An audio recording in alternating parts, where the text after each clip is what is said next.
Hello friends, मी आहे मंगेश. आज मी review करणार आहे मराठी मूवी पुन्हा एकदा साडेमाडे तीनचं.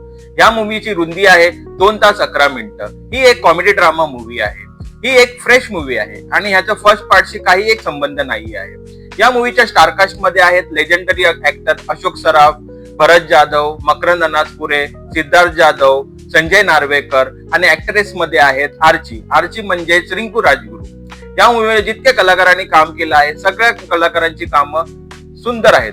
खास करून मकरंद अनासपुरे यांनी उल्लेखनीय कामगिरी केली आहे सिनेमामध्ये. त्यांचं काम अतिशय सुंदर आहे. त्यांचं कॅरेक्टर एक चोमड्या कॅरेक्टर असं आहे, म्हणजे चतुर चालाक चोमडे कसे असतात तसं त्यांचं कॅरेक्टर आहे आणि त्यांनी ती भूमिका अतिशय चोख पार पाडली आहे. त्यांची डायलॉग डिलिव्हरी वगैरे खूप सुंदर आहे. भरत जाधव यांचं काम देखील खूप चांगलं आहे.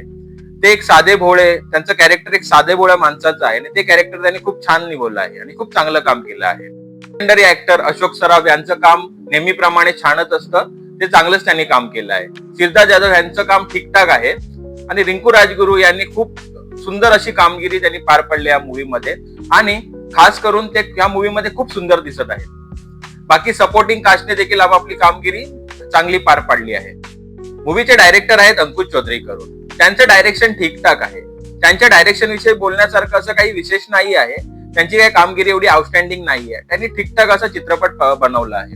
मूवीच्या स्टोरी बद्दल बोलण्यासारखं झालं तर कुर्ले बंधूंचं एक गॅरेज असतं. त्या गॅरेजमध्ये रात्रीच्या वेळेस रिंकू करून जे ऍक्ट्रेस आहेत त्या धावत पळत येतात आणि गॅरेजमध्ये लपतात.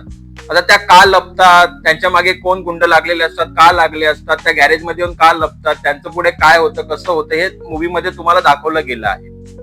तर तुम्ही हे मूवी पाहाल तेव्हा तुम्हाला ते डिस्क्लोज होईल की काय मूवीची स्टोरी आहे आणि काय कसं काय सगळं आहे ते.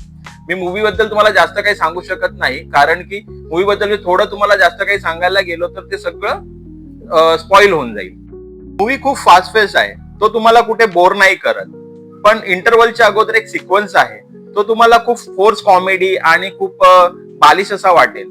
त्याच्यामध्ये 4-5 इन्फ्लुएन्सर आहेत आपले, जे मराठीचे इन्फ्लुएन्सर आहेत. त्यांचं काम इतकं खास नाहीये. त्यांच्याकडून असून चांगलं काम करून घेऊ शकले असते आपले डायरेक्टर, पण त्यांचं काम एवढं काही खास नाही आहे.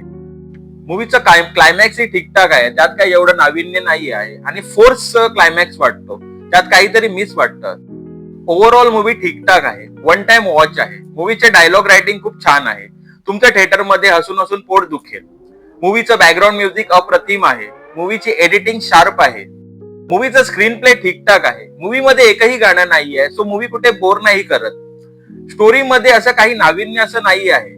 प्रिडिक्टेबल स्टोरी आहे आणि टिपिकल मराठी मूवी आहे ही. या मूवीचं बॉक्स ऑफिस कलेक्शन ओपनिंग इतकं काही खास नाही आहे. माझ्या मते ही मूवी बॉक्स ऑफिसवर फ्लॉप होणार आहे. या मूवीला मी देत आहे 2.5 स्टार्स. तुम्ही तुमच्या जवळच्या सिनेमागृहात हा मूवी जरूर पहा.